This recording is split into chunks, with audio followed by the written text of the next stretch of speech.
composer, Patrick Stump. And we're going to bring the DP, Mr. Eric Bader, down as well. I think that's it. Is that everybody? That's everybody. Awesome. So come on down, guys. Hello. Well, I'm going to get started myself with a couple of questions for Patrick. So first off, and the obvious question, which is so interesting, how did you get involved with this project? I got asked. Yeah, it was funny. I had been kind of begging to do something like this forever, and I've told this story before, but even at Crush, who is our management, but also this is the first film that they've produced. I had been saying for like years, like, hey, I want to score. I'm a composer, and oh, we're doing this thing in Iceland. I don't know, it's maybe we'll get someone from Iceland or something. And I was like, I can do it. So it was really this last minute thing that I had just been pushing, and then finally, finally they relented, I guess, and let me give it a shot, and it was awesome. Yeah. Well, I mean, the music really adds so much to the film. What were there any specific film scores or any influences that you were kind of looking to or working with when you were putting it together? So not directly. The thing that I was kind of thinking about a lot. I was reading. I love film scoring. Obviously, it's kind of a thing I'm doing now. But I was really inspired by the way that Morricone, when he'll go to score something, is thinking about, the surroundings, the setting, the physicality of things, right? So in that, it's almost, when you Good, Bad, and the Ugly, a lot of those iconic things are him trying to, evoke the idea of the coyotes echoing off of a canyon or something like that. It's very specific to that place and that moment and that time. So in a way, it's almost like the pieces kind of write themselves if you really put yourself in it. And that was kind of, I kind of wanted to, just let it be that. And then it was also fun because Brendan had so many specific ideas too, here and there. There were like that piano piece at the end. He had this idea for a very busy piano piece, and I was like, awesome. But that was the kind of thing that I wouldn't have thought to put there. But so there are some of those. There's a couple of those fun challenges in there too that I got to like play around with, But in general, I was kind of just inspired by the film, I guess. Yeah. So this is kind of a joint question for you and Brendan. So describe maybe a little bit more you guys' relationship and getting the score where it was and how you guys worked together. Actually, that specific piece, I remember being on the set of a music video we were doing together, and he's like in the corner on MIDI, like writing that piano piece. So it was just kind of, we worked together a lot anyway. So it was kind of fun just jamming back and forth on things. But I feel like we had like a lot of temp stuff in there, and I was like, sent it to Patrick and just kind of, I don't know. I was like, I don't want this. Give me something better. And he like elevated everything to a completely different level. But like. I had a lot of like specific ideas, but then, I mean, he just has such a deep knowledge of film score and like the history of it, so he just knew and brought so much to the table in that respect. How long did the process take you in this project? We didn't have a lot of time, actually. I really don't remember now. I mean, what was it? We only had it was like 3 weeks or something like that from basically, from the phone call to mastering or whatever, it was like 3 weeks. So I had in scoring terms, it's like no time. And but it was really fun. One of the things that, because of that, you had initially had this idea that we toyed with of writing really 4 kind of suites that would play throughout the film. And I was like, I like that, but no. And it's like, can I just kind of make that more like leitmotif, and then kind of stretch it from there. And at first you were like, kind of like, and we kind of blended it, and it ended up being really neat because I was excited about how much they recurred a lot more and a lot more boldly than I probably would have done. But then I also got to expand and stretch them and make them all a lot weirder. Yeah. But I will say that there's some, like the love theme or like the original one. I mean, there's some stuff floating around that was like really long form that I'd love to, I don't know, at some point put out there because it's really cool. And also, Do you agree? Thank you. another obvious question, but I mean, not many indie films can lay claim to having an original Weezer song in the film. So how did that come to pass? I guess I'll let that guy explain that. Hey, I'm John Lulo. I'm an alcoholic. No, I was a music manager for like 10 years, and I've been at Crush for about 10 years. So I'm Brendan's partner in everything that we're doing with movies and television now, and that means I'm Patrick's partner now too, which is great. But no, I mean, it's one of those things where we were trying to figure out what we wanted to do for the end credit. We had abused Patrick beyond belief at that point, and we thought we'd give him a little bit of a break. But we had kind of heard a couple of the stuff, a couple songs Rivers was working on, and we thought that lyrically there was something cool with California Snow and the movie, and the whole thing kind of tied together. It worked out time-wise, and we basically rushed to finish the Weezer track to make this festival. We were up against a very small timeline.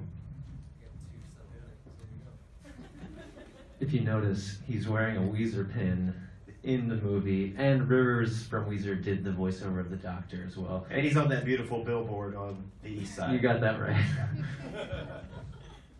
That's it. So if each of you guys can kind of tell me, I mean, Patrick just answered, but like, how did this project even come together? I mean, what was the initial seed that kind of brought it all together? So Barrick, who's the lead, he plays Benny in the film. John saw him in this kind of, what was that movie called? Called Mockingbird. And he just did a fantastic job in it. And we cast him in a short film and just became really good friends with him and decided, let's write a movie together. And he happened to be on vacation in Iceland the days before we shot this, and we hijacked his vacation and decided to shoot a movie. And so were you all on board at that point? I mean, when did you come on board, Eric? Yeah, I came on board about a month before. I was in the middle of shooting a television show that I hated, and Brendan said, "Hey, you want to make a movie in Iceland?" And so I said, "Sure." And yeah, the script was great, and Brendan and I had done some music videos before, and yeah, it was a good excuse to leave that job and go on a little adventure. Well, the film has a very specific sort of quirky energy to it. Was that something, I mean, knowing Barrick, he brings a little bit of that to it himself. Was that, how much of that comes from him innately? How much of that is what you're bringing to the table? Where does that all come from and meld together into? Well, yeah, he nailed it, obviously. I think he's an incredible actor, and he wrote the film as well. So I think a lot of that is him, but a lot of it was like us working together and kind of like deciding how weird this scene should be, or kind of like, I don't know, I came up with like a weird number system of like how weird this scene should be and what this is like, give me a 4, just kind of like getting him there. And I think, it just had to like weave and build and ramp up, and that's something that like you have to see as a whole scope. But a lot of it is him for sure. He's a great actor.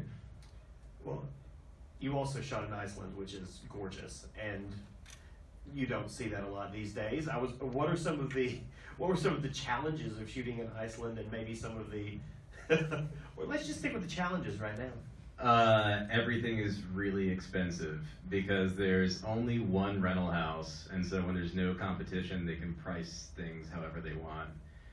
So basically, like, we brought as much gear as we could, but we couldn't bring like heavy things like lighting and grip gear, and so we had like a cargo van, and then we like whittled the list down to like the 7 lights we could afford and the stands we could afford, and then we were like, all right, well, this is what we're making our movie with. So that was the hardest thing, and then finding crew is kind of difficult too because there's like no unemployment there. So to get people to come work on like a weird indie movie is a tough sell. At what point during the shooting process did you realize that Barrick's penis was going to be such a large part of the production? Yeah, that's it. I insisted that we show his penis because I knew he'd try and chicken out last minute. So I would say we were full bore penis going into production. I didn't know if you'd get cold feet. I had to fly home for a wedding, so I never found out. But this guy did, and he spent a whole day with Barrick and his penis, right? I think one of the first couple, like, was it the second or third day we did Barrick's sex scene, and literally watched him get fake jacked off for like 9 hours straight. It was like one of the very few times we, yeah, it was pretty great. Yeah, it was just for fun. Yeah. Patrick, so you mentioned that you were kind of antsy to do some film scoring. Is that something that you're about to start doing more of? Is that something? I'm doing it whenever. Just waiting to be asked? Yeah. This is actually, I've done 3 features. This is the first one I've ever seen in a theater, so that's fun. And then a couple shorts and things. So I'm basically, it's kind of what I spend most of my time doing these days, in between, touring stuff and whatever. I mean, even on tour, it's funny, Brendan's, I'm not always aware of how weird it is, but yeah, that is a very true moment and thing that I've done a lot, where it's like, oh, we're doing a video, and I kind of show up and do the video for a couple seconds, like a shot, okay, and then I go back to the computer, and that's what I'm really focusing on. So, because I'm just that kind of jerk that I'm like, they're like, yeah, here I'll sing the song. Here, I'm gonna go back to my computer. But yeah, so basically I'm kind of, whenever I get to, I love it. So. He's available for hire. Yes. So what's going to be happening with the film now? So it's played at LAFF. Are there any other festivals down the road? What's the plan or the strategy for? We're doing Woodstock, and then we're submitted for a whole mess of international and fun stuff for next year. So hopefully we'll be out for a minute with this one. But we're actually working with Patrick on another thing we're not allowed to talk about, but you can look forward to that soon. And that's it. Well, I'm gonna close the way I like to close any Q&A, which is asking each of you to tell me what's your favorite moment in the film.